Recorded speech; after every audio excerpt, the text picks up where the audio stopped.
Good afternoon, sixth grade Bobcats. Mr. Flato here, welcoming you back to what I hope will be another great week for you at the Helena Middle School.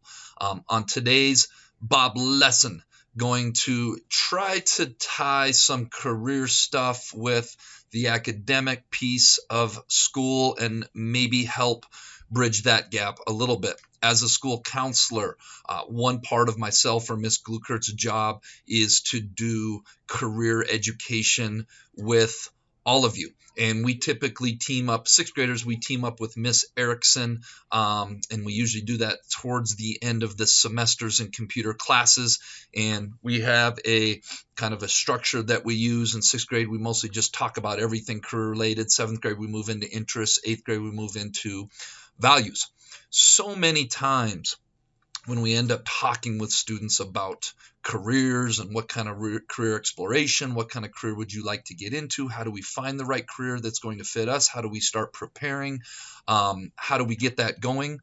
So many times students choose a career or they want a career where they can make the most money, right? And when we get into values, you'll find that compensation is a value of work. I will argue that it's not the most important value out there. I think finding something that fits your interests, that fits your purpose, that really calls to you, that you're really invested in, that's my take on it. But everybody is free to feel how they want with career stuff. Money, making money in a career, obviously that's one of the main reasons we work, is to be able to be compensated to make money so we can pay our bills so that we can live, just on a very fundamental level. So for those students who making money is important, wanted to take this moment today to kind of tie together this whole concept of knowledge and skill and gaining knowledge and skill, and how the more knowledge and skill you gain, on average, the more you're going to be compensated in a career someday. Hopefully this helps add fuel to the fire, to get up, get to school every day, work your hardest, work hard at learning, work hard on doing your academics, your schoolwork, because the whole point of being here right now, if you think about it on a base fundamental level, is preparing so that you can be a functioning adult in society someday, working a job or career, hopefully that you love, and for some of you, hopefully that you're getting compensated very well to do. Hope you enjoy this Bob lesson. All right, we're on the Bob lesson. The more you learn, the more you earn. But first, let's be our best this week at HMS. Let's be safe, let's be responsible, let's be respectful, and let's most definitely be a learner. All right, let's talk about the two primary reasons that as an adult, when you turn 18, when you turn 22, when you turn 25, that we get up and we work every day. The first is to have a sense of purpose. To have a purpose when you get out of bed in the morning, what is it that you're going to go do? What difference are you going to make in society? What are you going to bring to the table in society? What are you going to do that gives greater meaning to your life? When I talk in career cruising, we have 24 hours in a day. And 8 of those hours we are sleeping. So that breaks us down to 16 hours in the day. That means half of our day of being awake Monday through Friday, we are working. And we want to do something that we feel like is our purpose, that feels like gives us a sense of identity. The second more obvious reason to middle school students is to make money. You have to produce a good or a service to society, and you bring your good or service to society. My good or service I bring is being a school counselor. The good or service that your teachers bring is being an educator to HMS. In exchange for doing that, you get compensated with money so that you can survive, because when you do get older, you have bills to pay. You have to buy your food. You have to pay for a place to live, pay for utilities, pay for a vehicle, so on and so forth. So these are the two main reasons that we do have to work. And from a lot of middle school students, when I'm doing career cruising, all they hear is, I want to make a lot of money. So this Bob lesson's for you. All right, so here I have a bar graph, and the title of this bar graph is Lifetime Earnings. That's usually 30 years on average, based on educational attainment. Educational attainment is how much education you you receive in your life. So the first bar at the left is less than high school. That's for people that fail to graduate high school. That cannot be an option for any of you at Helena Middle School. The second is high school diploma.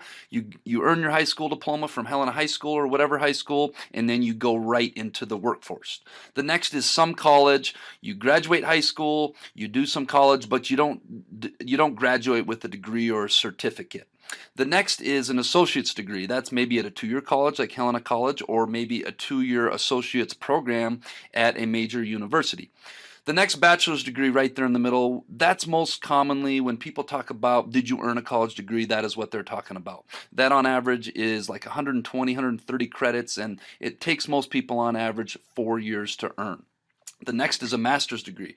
Several of your teachers, administrators, counselors in this school have master's degree. That's where you earn your bachelor's degree, and then you go back and you specialize in 2 years furthering your education. The last two are doctoral degrees or professional degrees. These are being doctors, highest level of education. This is usually 4 to 6 to even 8 years past your bachelor's degree. So if you look at this bar graph, we have different levels of educational attainment, and if you'll notice, it's like the steps go up for each level of educational attainment. We start with less than high school. On average, somebody earns $973,000. Now, that may seem like a lot of money, but when you look at the fact that they're working 30, 35, 40 years a lot of times, the math is not that much. It's 20 some thousand dollars. And if you look at how much it jumps every year, it's pretty clear to say that the more you earn, the more you will learn. If you look at not graduating from high school, for instance, and we look over at maybe getting a bachelor's degree, that's more than twice as much money in a lifetime. Now, this isn't the end-all be-all. This isn't, these are based on averages. There are some people out there that get a high school diploma and end up making more money than somebody with a master's degree. And I have another slide that I think I'm going to talk about next week, but that isn't always the case. We're talking on average here. So what are the takeaways from that graph? The takeaway is simple. Knowledge is power. On average, the higher level of education you receive, the more money you will be compensated with in your job or career over a lifetime. Why do you think that is? Well, the more knowledge you gain, the higher the likelihood is that you have knowledge and skill that the vast majority of society can't. If you can do something the vast majority of society can't, you have greater value in our society. And whether that's right, wrong, or indifferent, that's kind of how society views us. Let's think about this. Let's think about LeBron James, probably the best basketball player on earth. He has a skill set that is vastly better than everyone else out there, and that is why he makes millions and millions and millions and millions of dollars. Okay, the local person working at a restaurant down the street cannot shoot, dribble, pass, defend the basketball like LeBron James can. That's why LeBron James gets compensated so much more than that person. Now, can LeBron James learn to do the job that other person is doing? Probably. Okay, so that's an extreme example, but if you think about it, that's a great example of how it works. In our society, the more knowledge you have, the more power you have. And the more power you have, the higher value you have. And the more value you have, the more on average you will be compensated for what you bring to the table. That's why in that chart, if we go back, people that have more knowledge, have more power, have more value, and they get compensated accordingly for that knowledge and that power that they have. Right, I debated whether I wanted to show this slide, but I think many of you can handle it. And what this slide is looking at is it has the different levels of educational attainment, and the number of people that have that level of education is represented by the size of the circle. So obviously, the smaller circles are the harder degrees to get, and that means that less and less of our society has those levels of education. Where the bigger circles are, on average, high school diplomas. Most people have that. Some people have some college. Those are the most well represented, followed by roughly less than high school on the far left, and then a 2-year degree or a master's degree. And this red line represents the average amount of money people with a bachelor's degree make. Now, I mentioned in the Bob slide before, earning a higher level of education doesn't guarantee you making less or more money, and this is what this slide represents. So let's look at less than high school. It does show that 7.3% of people that fail to graduate high school still find a way, or they have a niche in society to make more money than somebody with a bachelor's degree. Now, someone might say, Mr. Flato, that's a great example of how you don't need education. Well, these people a lot of times are somebody that have a skill set that is so far above and beyond that they're able to parlay that into a great paying career. But in those people, I would ask, do you really want to roll the dice on 7.3%? Now, if you look at people with a high school diploma, more of the circle is above the red line, 14.3%. So getting your high school diploma almost doubles your chance that you'll find a way to make more money than a bachelor's degree. Same with some college, no college. Those people earned a little bit more skill, a little bit more knowledge than just those people that graduated high school. So almost a quarter of them found a way to make more money than a bachelor's degree. Same on with associates. Now here's where it flips.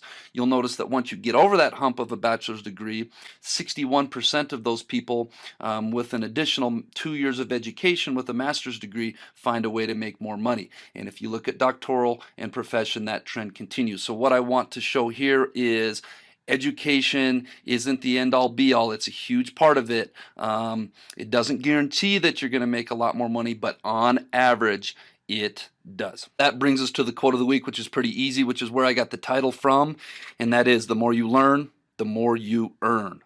So think about that. Think about how important school is. Think about how important the knowledge you're gaining is, and think about all that power you are filling your. All right, let's get on to this week's Jelly Bean questions of the week. Winners, we only had two, Josh Jucks and Savannah Everett. The answer was Chicago. It was many fractions. If you looked at, I think, like 3/4 of chicken, the first three letters would be CHI, so on and so forth. That's how you came up with Chicago. All right, let's go on to this week's Jelly Bean question of the week. What three letters can be removed from the word five and it still reads five? This one's a little tricky. See if we have any old soul, maybe Italians out there. That's a little hint. If you think you know, submit your answer to the Bob Box. Make sure your first and last name is on it so I can post your name and get you your jelly beans. All right, Bobcats, let's make it a great week at the Helen Middle School.